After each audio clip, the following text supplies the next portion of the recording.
Good evening and welcome to the City of Charlestown Redevelopment meeting for Tuesday, April 4th. If everyone would please rise while we sing the Pledge of Allegiance. Pledge allegiance to the flag of the United States of America and to the republic for which it stands, one nation, under God, indivisible, with liberty and justice for all. That was a race, I get. We'll do a roll call. Benita Pate. Here. Bobby Brooks. Present. John Spencer. Here. BJ Still. Here. Everyone was provided a copy of the minutes from the March 21st, 2023 meeting. Is there any questions on the minutes? If there are no questions, I'll ask for a motion to approve. Make motion. I say that. Second. All in favor? Aye. You're provided with a copy of the claims. Does anybody have any questions? If no questions on the claims, I'll ask for a motion to approve. So moved. I'll second. All in favor, please say aye. Aye. Thank you. Is there anyone signed up for public comment? Doesn't look like it. I'll check. I'll raise you. Thank you. We're on to the consultant report. Joe Wheatley's going to give the report from the Wheatley Group. So we have a meeting tomorrow with some prospective industrial developers for the Shadow Lake property.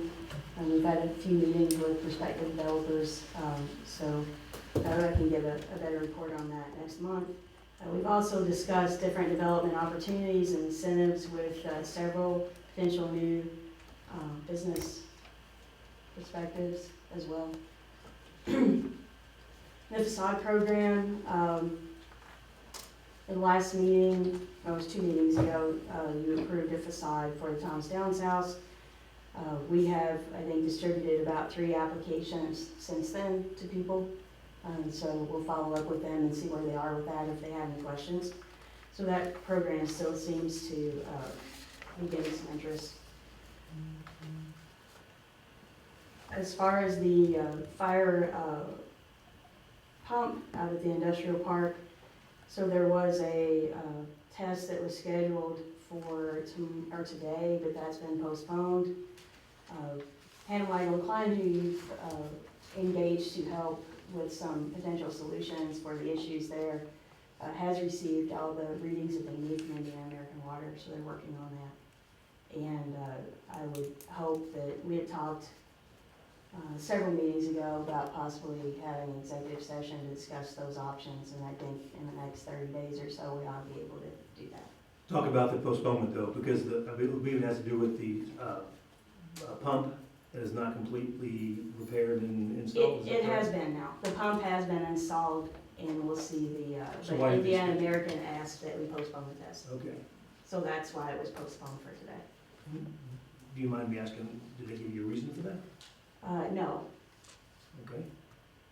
Interesting to know. That's just when I spoke with Tubby yesterday, he said that they postponed the test. You know what? Okay. Thank you. You're welcome. Charlestown Flats, it's the same situation. That's the group that has applied for tax credits through the Indiana Housing Community Development Association. They received some ready designation of $2.4 million, so they're still waiting on word about the tax credits. And we are still, I know last time we talked about the Springville mortgages, we're still working with Ross Brown Tide to come up with a good solution to that to present to you, but I don't have one today, but I will by the next meeting. We did gather all the documentation that we needed, and so I think we can come up with something viable at your next meeting. Good. We did complete the 2022 annual report that's due to the Department of Local Government Finance by April 15th to the Clerk Treasurer's Office. They're the ones that actually upload the information So they have what they need to do that, and I feel that Deborah was working on that last week because she had some questions earlier. It could have been yesterday, but I think it was last week. What's the deadline again? April 15th. Yeah, sorry, you just said. That's okay. And we generally, you're required to have a public presentation of that report. We generally do that in June. So I don't see any reason why we won't do that at your June meeting to have a more in-depth report than what goes to DLGF. That's really based on parcel numbers and revenues and expenditures, what goes to DLGF, but we have a little bit more robust report for you. And I've also been updating the commission's cash flow related to current and proposed projects that I have, in case you all have any questions. That's all I have in my report. Thank you for the update, Jill. Moving on to old business, the Depot Street Revitalization Project, project update, also from Jill. As of last night, the council approved the bond resolution to move forward with that. So that was the last step as far as the city is concerned and approvals that we need to do until we're ready to do the bond closing, which is scheduled. I think I sent out a revised schedule for you. It's scheduled the middle of May. There'll be a property closing one day and then the financial closing the next. So the developer is working towards that, getting everything they need in line to do that. So at this time, we don't have anything else that needs to be approved for that. The parcel consolidation and all that is complete. So I think we'll be ready to move forward when we are. And we just go ahead with the other two things too. Yes, please. So the utility relocation, BOT, some materials were in, but not all the materials. They're still waiting on some of those. They expect those to be in and start construction in the next couple of weeks. Just a reminder, that's one that we're paying for with cash to realign or move the sewer lines out of from under the proposed buildings. And then Madison Street update. I think at your next meeting, I'll ask HMB to come and you can give them authorization to move forward with the design of the new Madison Street. They did the survey and some title work, and then we kind of put them on hold until we knew that the developer had their plans kind of set. And I feel that we're at that point now, and we should have plenty of time for them to work through that, to have that road ready by the time they're ready to start leasing some of those units. Thank you, Jill. Shadow Lake project update. I will email this out to everyone. I got it late this afternoon. I know I sent you, you've engaged HWC to do some inspection on the quality court portion of that. So I know in your packet I sent you some update from the inspection reports, which I get those weekly. And I also received something late this afternoon from DC Develop as far as where they are at Shadow Lake. So I think you have, you have some updated information when I sent out in the packet. We're also, still moving forward on the other portion of that, which is the intersection improvements, the signalized intersection and the railroad crossing.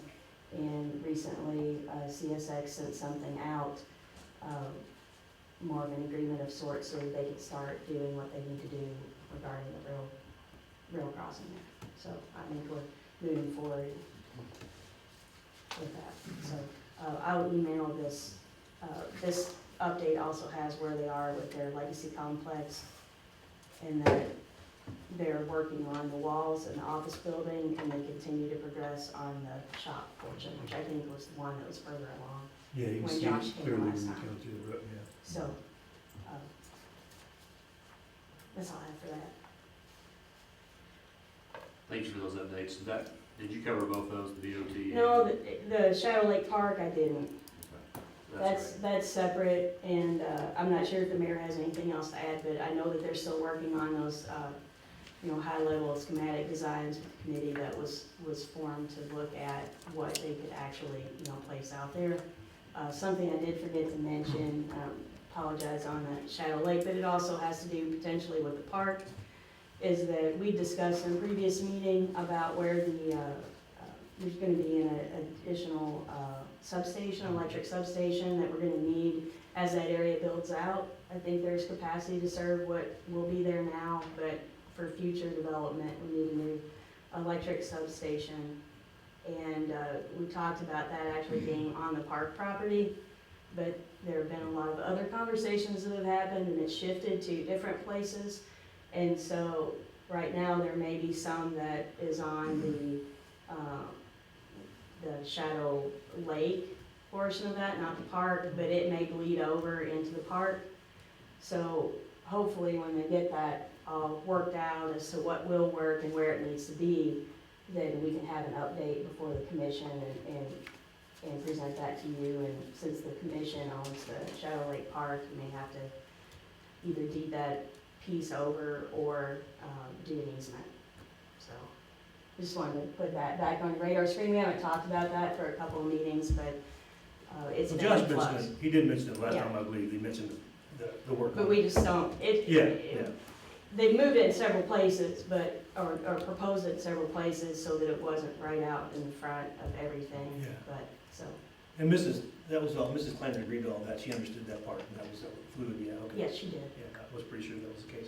And from what I understand, it's a smaller section that's there on the left corner to the left of, there's an overhead transmission line cutting across the property, so it's kind of on the side of that along the property line, so there's not a whole lot of room over there that you can do anything with anyways. Park-wise. Because of location and proximity to the transmission lines. So wouldn't it be a big negative impact on what we're trying to do with parks? What you're saying? I don't believe so. Probably less of an impact than the original location, Right. you think, Correct, which was right in the front of the park along the road, correct. which took up quite a bit of space there. So I think this is a better option to Yes. get that worked out. So backing up a second on the CSX agreement, when you said we might see, I think you said we might see something about that or some progress. What is it in the stage of, like, it's out of our, it's not, nothing to do with us, we don't sign off on anything? No, we It's don't. just about That's ourselves. it's through the DOT with GM Development. They signed off on it, but Okay. I know that that agreement was sent out and they're in the process of executing that, which is good towards the progress of getting those approvals and starting work on that. Okay. So, Thank you. Thank you, Joe, for those updates. We have a presentation from the mayor on the family activities project update. Thank you. you can pass those out. Thank you.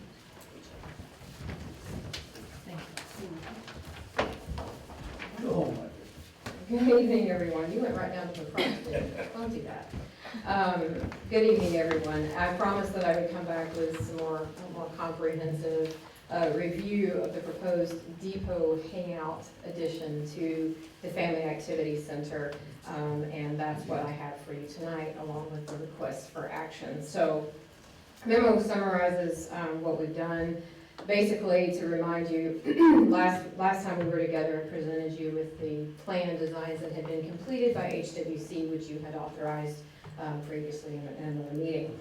We took those plan documents and we went back to the high school students who originally kind of helped us generate this idea and got their review of the plan documents. They wholeheartedly agreed that that's exactly the kind of space that they want to see and that they would use and look forward to. Several of them were super excited about the possibility of it being done in time for graduation parties, birthday parties, those kinds of events. This was a project that was informed largely from community feedback. It goes back to not only the Parks Master Plan, but also the public listening session that we advertised and hosted in August of last year. And of course, these 2 visits to the high school, as well as online submissions from students that weren't able to be in those classes, like from the honors college as well, or not college, but honors program there at the high school. So it's important to note that this kind of expansion is an appropriate use, or is an allowable use of the revenue generated from the TIF district. I've cited the Indiana Code there for you, because the Family Activities Park lies within an existing allocation area. It was originally constructed as an economic development project. You received the estimate from the last time, which totaled to it right at $200,000. And I promised you that we would go back and look at some of those items and see where we could cut costs and where other improvements might be made. So I've narrowed those, I've took these things and I put them into those 4 categories for you to see where we are, and you'll notice that some increased. So the first line out there, hardscape, electrical, concrete, and crushed limestone paving, went from an estimated $84,000 to $114,000. The reason for that is because we looked at the area, if you remember, if you looked at your map, and I have a large map if you want us to try to unroll it, I just don't have it on the hard stuff we look at. There was an area of the layout where there was proposed smoothie and coffee bar and some kind of cafe seating. And it was recommended that we go with a pressed ADA compliant crushed stone in that area for aesthetic appeal, so that it's not all just this huge concrete slab. And that price for that crushed stone, I had Hart's Engineering and Surveying over here do engineer review of how much that would take and what it was, and the estimate came to about $30,000 for that ADA compliant material. And so that shows you that increase in cost, because we're not just looking at concrete. If we were to do that same portion of concrete, it would be about $12,000. But again, you end up with this just massive area of just concrete, okay? So we're requesting that we have that appeal. If we're going to do this, we want to do it right. We wanted to make it attractive. We want people to use it and want to come here. You can stop me anytime if you've got questions, so I can take a breath. It's okay. Okay, so that shows how that went up.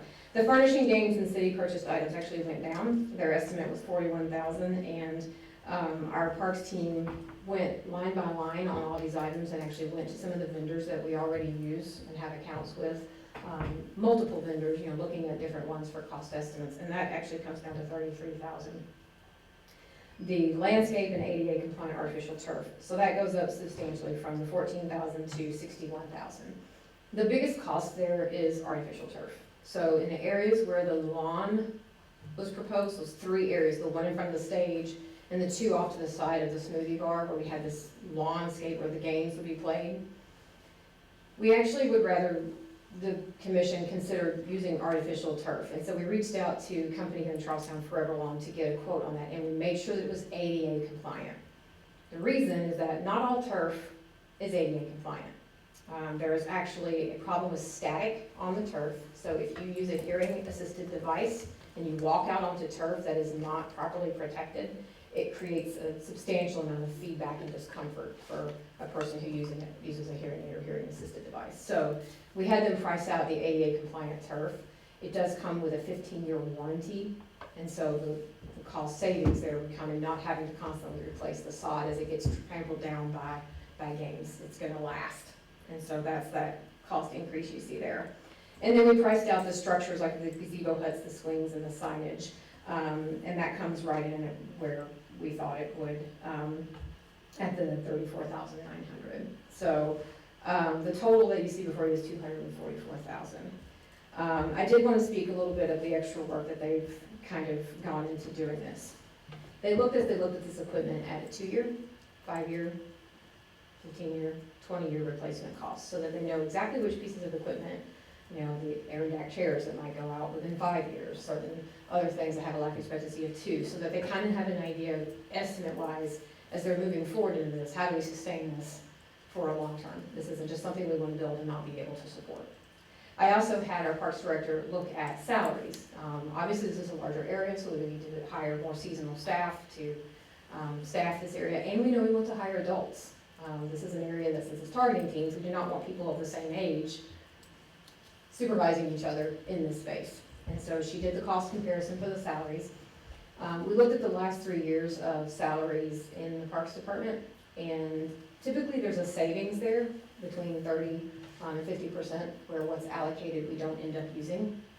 So when you couple that with the revenue sources that we would be able to generate from this in regular admissions, season passes, private rentals, fees related to things like special events with food truck vendor fees having to come in. They did a rough estimate of what those events, special events and large events might look like, as well as the private rentals. We think the private rentals alone would generate as much as $25,000 a year. And then with the cost savings from the salary that we conservatively have been saving, we anticipate that there would be an additional $40,000 a year in staffing that we would need to to compensate for, we believe the fees will allow for that, as well as the ongoing maintenance of the site. So what I'm asking you for is that you authorize, and I have confirmed with Jill that the revenue sources that we have coming in through the redevelopment funds will cover this cost with more to spare. I'm asking that you authorize a not to exceed amount for this project of $250,000, and that the Board of Works, since the board meets more regularly and often is in the business of managing these sub-pieces for contract negotiation and bidding, that you authorize the Board of Public Works to be the agency through which bids would be retrieved for each individual component. That's a contractor component, like the concrete, turf, the building of some of these gazebos and things, as the agency to manage that. You would, of course, retain final approval of any of the claims that are submitted. So, a couple questions. On the turf, are there, how many, within the Kentuckiana region, how many vendors are there that supply, do you have any idea how many vendors there are that supply artificial turf? I don't have a direct number of the vendors. However, as we've talked to Hart's Engineering that's going to help us put the specs together to bid this, he is including as a subline of one of the bids that turf component, so that if we put this out to a contractor, they can bid on concrete work, they can bid on the turf work, and there'll be individual pieces we can compare. But we've got our start here. We try to keep things local as much as possible. So we did get our Sure. start with our estimate from the local company. Okay. So the allocation for salaries.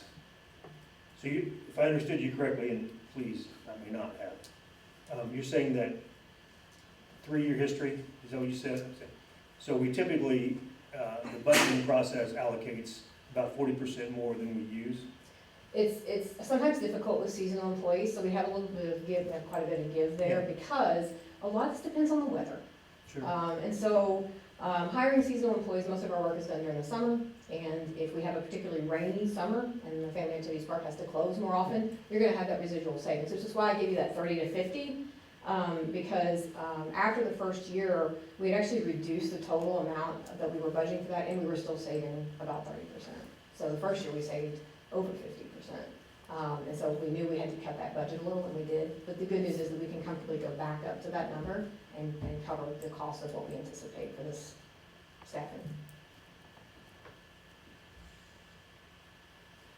Questions, guys, come on. I see you talking about admission fees. What are you all thinking that you're gonna, like, what are we thinking you're gonna, like, is it, it's gonna be a charge that, how, I guess, is, how are you gonna keep people in and out, you know? She did talk about that last time, by the way, just so you know. So, Yeah. just to reiterate, the main access for this will still be the main gate as they come through. And then they would come down where the train sits and be able to access the hangout spot. We will charge an admission, a flat or a daily admission rate, similar to what we do with the miniature golf, where it's $5, have a special rate for kids, but this is primarily targeting older kids. So, for instance, right now, we have a $5 fee. If you come into the Family Activity Park, you pay a $5 fee and you get a bracelet that allows you to go down to the golf hut and get your equipment and putt-putt. This would be a similar system where to access this area, you would pay that fee and get a special stamp or a bracelet that shows that you have paid your fee for that spot.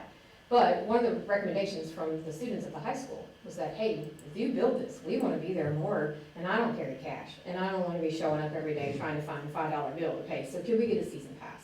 And so we looked at what other attractions like this are charging, and we would offer a season pass for like $80, but then a discount to CHS students, because they're our target population. This is designed to meet the need of that age group of children, being able to have a place to hang out that is supervised, safe, but also what they want to see. Is there,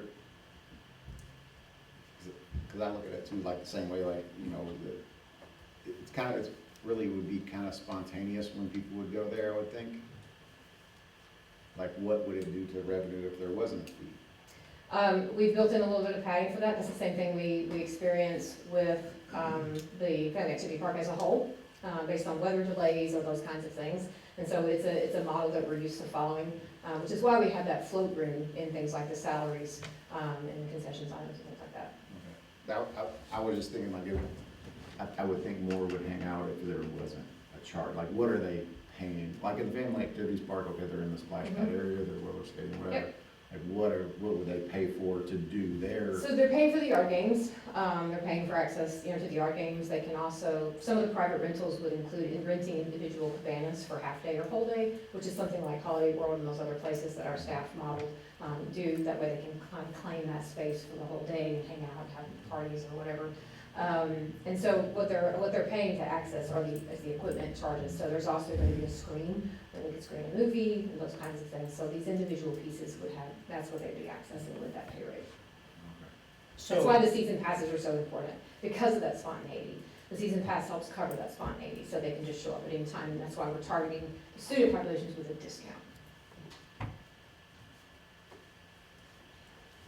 Movie screenings, where does that fit into rights and that kind of stuff? Well, obviously, these would be things that would be sponsored by us, but we're hoping to have a TV. So, I mean, that's one of the requests from the kids was, we want you to have a TV there, like in some of these cabanas, so we can hang out, watch a game, be together, that kind of stuff. So that's what they're paying that fee to come in and access those things. And then the Parks Department would, of course, go through the proper licensing if we showed a movie there. It's also gonna have a stage, so one of the things they would be accessing, where the large cabana is with the stage access, some of the students were very excited about that for acoustic or a little small band, like being Karaoke night, I'm sure. karaoke night, yeah, trivia night, those kinds of things, so. I winked when I said that. Yeah. But I'm serious, they would, that was one of the things they mentioned, so. I know the high school struggles with attendance to everything, and everything is a fee. Yeah. And so that would be my only thing, is like, is there a way that we can do it without charging? If they have a high school ID, they don't have to pay it. Some events, we will certainly do that, and we plan to open this for special events throughout the year where we're targeting that. But we actually discussed the fee structure with the students when we met with them. After we had the design plan, we went back and talked about it. And they were amenable to the idea, as long as they could get a season pass, they were amenable to the idea of paying for a discounted rate, because they understand, that they're paying for salaries, they're paying for electricity, they're paying for those things, and they were 100% fine with that. Who's paying for that? Well, Say it's a parent. right. I mean, they said about the game, but like, none of them, because there was like another one where there was like a bunch of kids that did like a discussion on like why our attendance is down, and that was like the number one thing. Yeah. Like, they don't wanna pay the $5 every game, and there's all these different games to go to, and so. But I see your point. I'm just about concerned, I'm concerned that it's like, okay, they're already having to pay to do that, so if they don't do that, they're still having to pay to do this. And so, I don't know, if there was a way that we could look at it as, that those students get in. So, are there gonna be, have you considered you probably have, so I don't need to bring up something you've already thought about, but subsidies for that kind of thing. So let's say we wanted to reduce the fee. Can we solicit sponsors? Of course we can. We can have sponsors sponsor certain nights where, after, the students were extremely excited about having this as a place to go after games. One of their big complaints was that after a game at the high school, they have nowhere to go and hang out, so they drive over to Clarksville or somewhere else and hang out at coffee shops. They said, I would 100% come across the road and hang out at this space if it was available to me after a game. And so we could certainly have sponsors for those nights where those, even the concession items could be sponsored that night.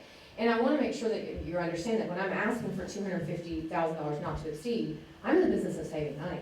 I don't want to spend $250,000. So as we're approaching these companies, we're also approaching from the notion of what can you sponsor?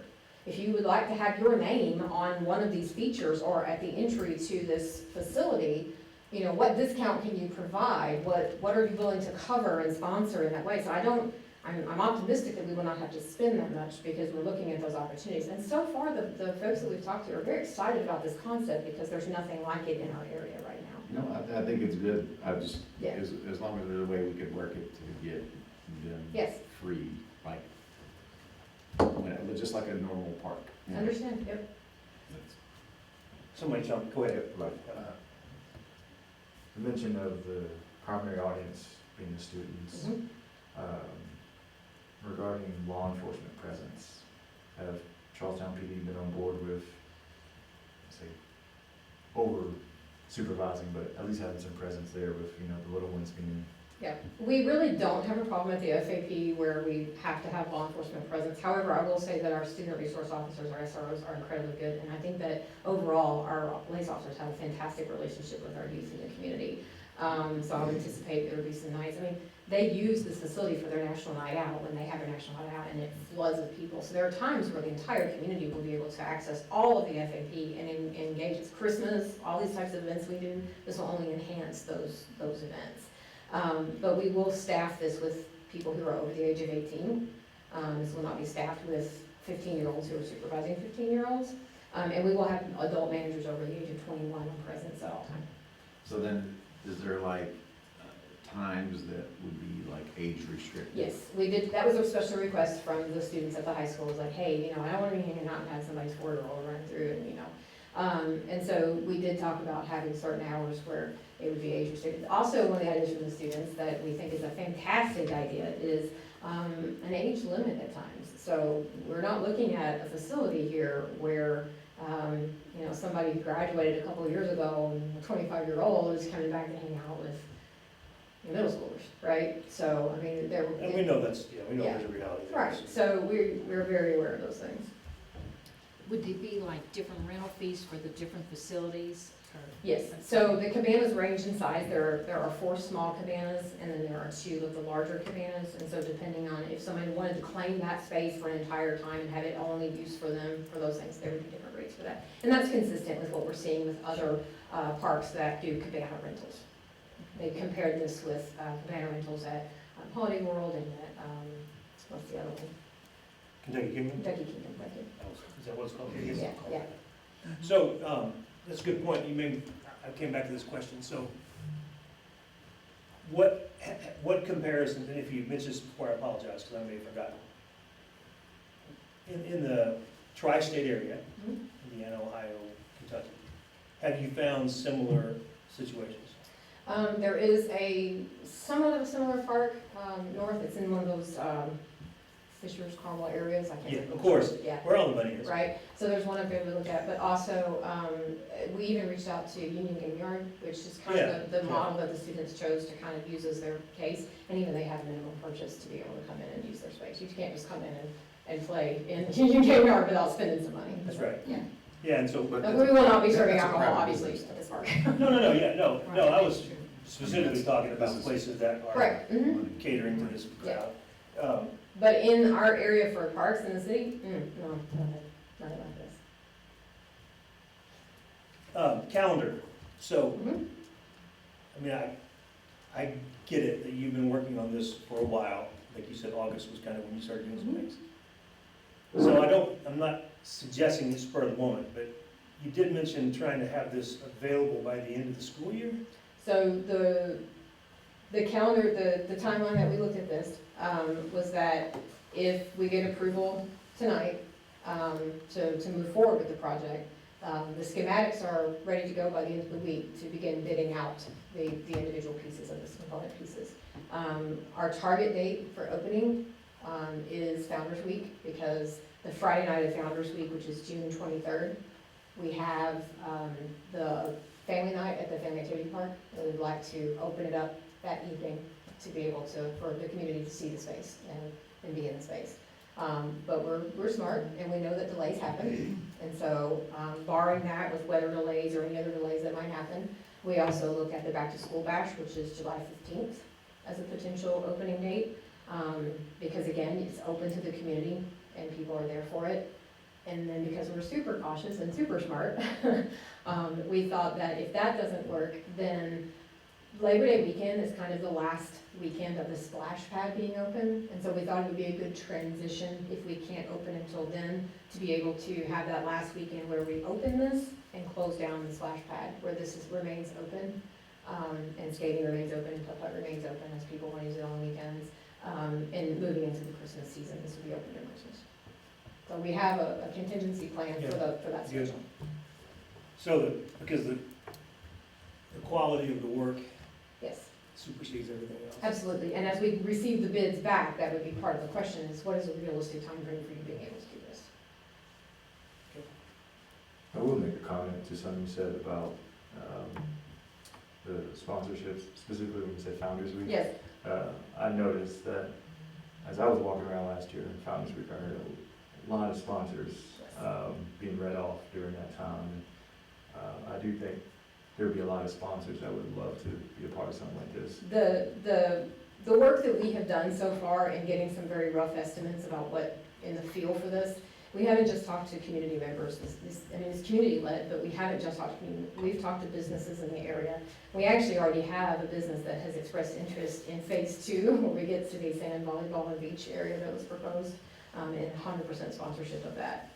So there is some interest in some sizable sponsorships for this, because people, it's a cause that people care about. They want to see youth, especially preteens and teens, having a safe place to go, especially one that they themselves have had a voice in designing, because it's like a lot of us that did things when we were teenagers have opinions about what people might want to do, but we went straight to the source and said, if we're going to build something, how are we sure you're going to use it? And I think that the service providers and companies see that, and the people we've talked to have been very excited about this, including the local, including the loan company. That's why I think there's some flexibility in this price, but I want to be safe and make sure that if something comes in wild, I don't want to have to come back to you repeatedly and say, oh, well, I just know this is too expensive. Change order. Yeah, I don't like, BJ doesn't like change orders. I don't want to give any change orders, so that's why I have that. But again, it's my goal to get this done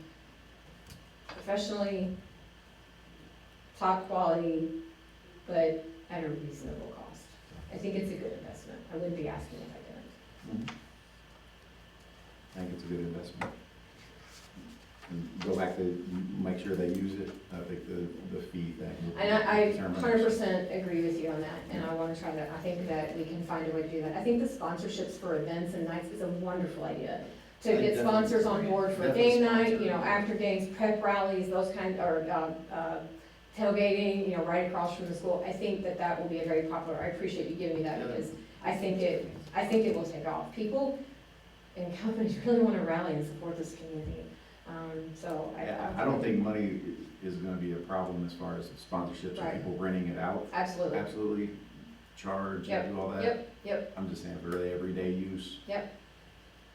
I think it would be a better use of it. I agree. If we're gonna. Especially in the hours right after school, because that's kind of the time, that's one of the times we want to be able to target is, what do you do with someone right after school? We want them to have a safe place to hang out. That's fun. We want them to have fun. Mhm. No barriers. Thank you, Mayor. Thank you. Is there any other discussion? If there's no further discussion, I'll ask for a motion to authorize the Board of Public Works to solicit this project. And we fund it, right? So, go ahead, Dana. So the amount of 250 and not to exceed. Up to 250, not to exceed $250,000. So the bills from it would go The through the Board of claims- Works, claims would come here. Claims still and come then- here. You still have final payment approval, yes. I didn't know if you were paying them out of Board of Works and No. then, okay. So They will be would paid through here. out. We will solicit the bids, and the revenue source will be from you, so you will be having the claims come through. Make a motion. Motion from BJ, I will second that motion. second from Medina. All in favor? Aye. Thank you. Motion passes. Thank you all. Onto the corridor study agreement with United Consulting. Jill has an update on the agreement. So, we worked through the scope of work and the fee with United Consulting. Bob Stein's here in the audience if you have any specific questions, but, that was sent over, yesterday morning, and so I've sent it to legal for their review and don't have that back yet. So, I don't know that we're under, any type of time crunch to do that. You have a couple of options. Obviously, you all haven't seen the agreement either. I didn't want to send it to you until we had legal review it because there could be some changes in some language or whatever. The scope that was negotiated is consistent with the proposal that was submitted and looking at sections of 403 as well as some sections of High Jackson where we know there's some issues now and that those issues could just continue to grow and so the fee also was $80,000, which was a little bit under what we had budgeted for that in our projects. So your options are you could authorize, Derek to sign that outside of a meeting upon approval of Frost Brown Todd and attorneys and your all's approval, or we could wait and do it at the May 3rd meeting. So, that's really up to you all, whatever you want to do. I'll make a motion, we give Derek approval. Okay. Excuse me. I second. Second, I second. all in favor? Aye. Aye. Aye. Thank you. All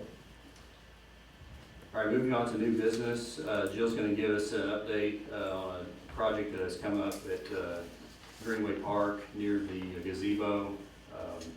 There's an area there that is starting to wash away into the creek, and they want to stabilize that. Can I preface this, Jill, by just saying that this is not a new project? Yeah. We've been Oh, fighting no, this, not at all. been fighting it for a long time, Yes. so. Thanks for, When I saw it today, I'm thinking, oh, finally, we're finally getting somewhere. We've tried biological approaches versus, so anyway, go ahead, Jill. no, I appreciate that, John, because that does tell the new commission members that this has been an ongoing issue, and I think we're at the point where if we don't do something soon, there is gonna be no gazebo, Then or we have it to- might be. linked Or we may get slapped with pretty- some serious. Right, some additional fees. So, I know that the mayor's office has been looking into this and then, has come up with some options and have been working through Board of Public Works, but, Greenway Park is in the TIF district and, I think we're ready to move on some type of, solution. Mike Harris with JTL, is here and he can talk about some options that they've looked at along with Tony Jackson to review this. So I'll let Mike come up and talk about that. And as he's doing that, then I'd also like to mention that we do have some room in JTL's on-call to allow them to proceed if you wish after Mike gets finished with doing some additional engineering work and bidding and those types of things. So, thank you, Mike. No, thank you, good evening. I don't want to bore you with tons of background, but, Give it to us, baby. well, it's not very exciting.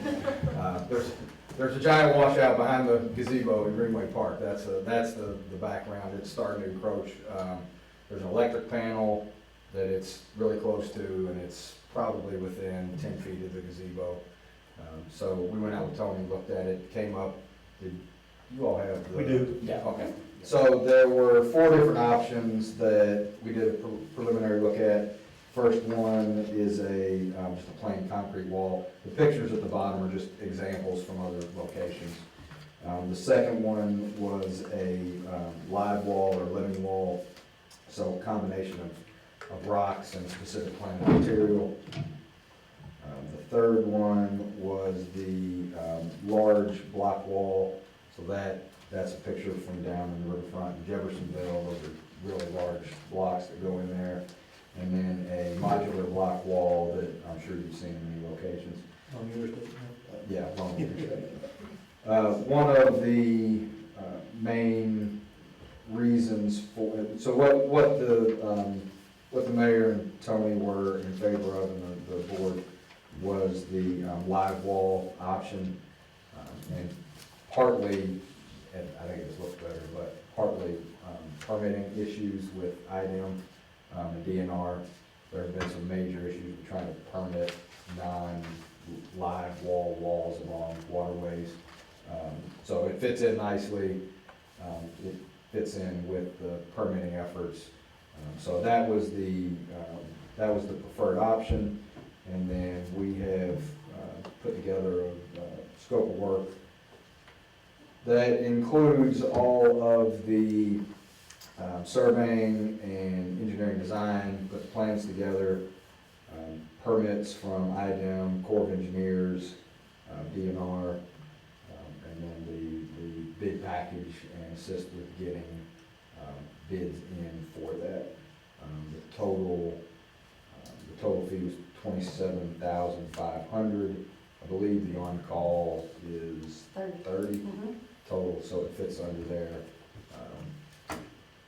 So that was what was proposed, and we're bringing to you tonight for consideration. Is there any option that lasts longer than others, or are they all get to? No, I think from that perspective, these are permanent solutions. Yeah. And cost-wise, they're really not that different at the end of the day. Yeah, I was surprised how close they were. I mean, the big block thing's actually most expensive, it looks like. Yeah, Reliable. a lot of labor involved in putting those things in. Yeah, I mean, I like, Living I more. think over the years of the discussion, I mean, obviously, we try to get away with something even less expensive than that, but it was just not realistic. So I think that certainly has the most aesthetic appeal. What do you guys think? Reliable? Is this something you'll contract out, or? We'll put the bid package together and bring bids to you guys from a contractor. So Jill, I just have to ask, so $250,000 and then another $145, granted, we have some of the money built into the on-call, but I mean, so a couple months, we're gonna be like, begging for some donations to the TIF fund? No, I don't think so, John. I hope not. If I may, Jill, I can offer Yes, some please. comfort with that. But no, I do have numbers in front of me, I can answer that, but I'm gonna let the mayor speak first So, about that. BJ will probably remember, so the savings that we had off of the general fund last calendar year was $278,000. Previously, I had asked the council if they would appropriate that over for improvements at Greenway Park. They did agree to do the $200,000 for the accessible playground that we're installing as soon as our equipment gets in, shipping delays. But that leaves the $78,000 remainder, and Councilman Hester had actually asked that we get some more solid numbers on what it would take to shore up the gazebo, and that he was amenable to then possibly appropriating that remaining $78,000 for that repair. So, the living wall, I think, was 145. Yeah, 142. Right, 142. Yeah. So 78,000 of that, if the council's amenable, BJ, could come from that appropriation from them. So it wouldn't necessarily require the entire amount to be paid from the redevelopment commission. And then we have to look at which fund is it better. Exactly, so then you just have a decision to make of which is better, because that 78,000 could be appropriated for other items out of the general fund. Where the TIF, yes, so the TIF district, the reason I came to Jill's, because I know the park is in an allocation area, and so, and the funding was robust enough to be able to support this and not detract from any of the other projects that you have ongoing. Otherwise, we would not have asked for both of these things at one time. So, I mean, ultimately, it's going to be, I always say I give facts when I give facts and opinion when I give opinion. This is 100% my opinion as mayor. I think it would be a more appropriate use for the redevelopment commission to absorb this entire cost for the city and leave that 78,000 for any other potential emergency or other costs that might come up that would be better paid and not applicable Well, we just, to this area. I mean, the council doesn't have access fully to this Exactly. budget. So if something, an emergency does come up, truck goes out, Yep. whatever.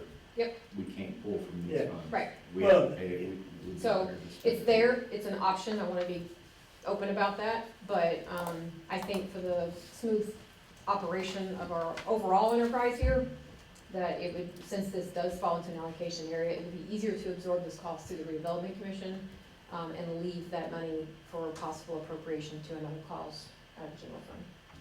Well, and this has to be done, and it's been put off for, well, Absolutely. I shouldn't say been put off, it's been It's been looked explored, at and yes. explored, talked about that. I mean, it has to be done. In some ways, it's one of the most pressing things, because they're not gonna let us go forever. It's not gonna From get the It's- better. environmental it's- perspective. You think about the rains, Not gonna get if you better, think it's not about the gonna get rains that we've had recently, and the swellings that we've been watching very carefully. Every time we've had a flooding event on that creek, we've gone down and looked, and it's washed, there are chances where large chunks of this bank are coming loose.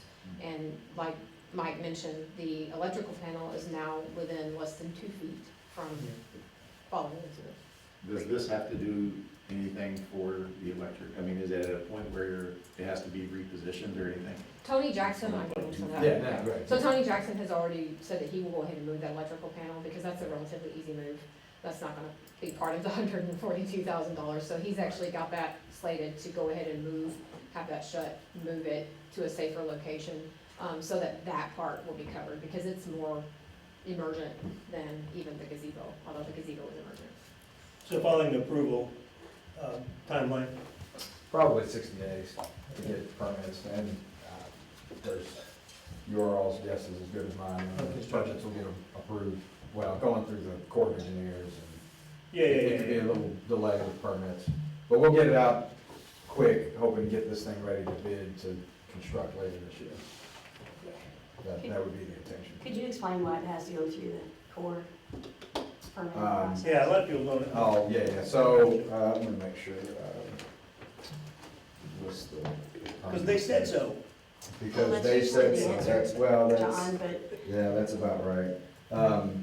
Now, you've got a blue line stream, so you're gonna involve IDEM.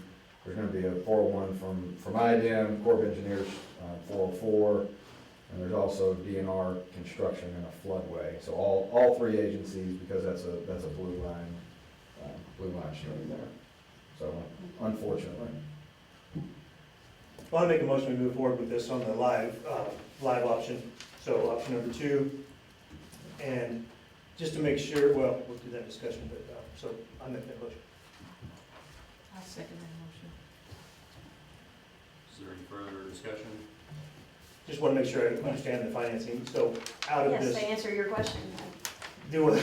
to answer your question. Go ahead, and I yes. guess I gave away my copy. How much is that live option? 140. It's 141, and then inside there is the 21,000 for design, et cetera, which I So, think you said is on the Your on-call. design part, a portion of that comes out of what's already budgeted in the on-call. Right. So that was 30,000 total. They built a little bit, actually towards this project, just a small amount, Yeah. 600 and some For the odd project. dollars. Yeah. So that will leave them a little bit in their on-call. If something happens, we can talk about what to do about that. But then I had put in, just as a placeholder, 162,000. And then that includes the 250. I mean, I can send you this cash flow spreadsheet too, but with all the projects that we've anticipated and we have ongoing, I know some of the numbers will change as we get more, like even Madison Street reconstruction, some of that. I've put in placeholders for those, and you've got about $950,000 left after all those projects, if they all happen in this year, Yeah, which some of them won't Yes. necessarily. So you have money to cover that, plus some additional projects if anything comes up. That also has something in it, which I failed to mention in the report, was the restaurant revolving loan fund, which now we're fairly certain that we can't use TIF money to fund that, so that had $50,000 in that, so that puts you right at $1 million. We got that back in. so the Of big, cushion, I cash on hand after all these projects. yeah, so the big conference at the end of the year where we all go and have luxurious Yes, accommodations. that. Just want to make sure there's enough of that. I've never been invited to that, but yes, you can. No, you know, good staff. So is this cost Turn your not mic to off. exceed the 141,000? This estimate here, it's not to exceed that, or? Well, we're not building it. This was a planning document just to give an idea of what it was. Right. So. So you'll get bids, other than our fee, there'll be bids that come in, and then you all can decide to accept and move forward with those or not.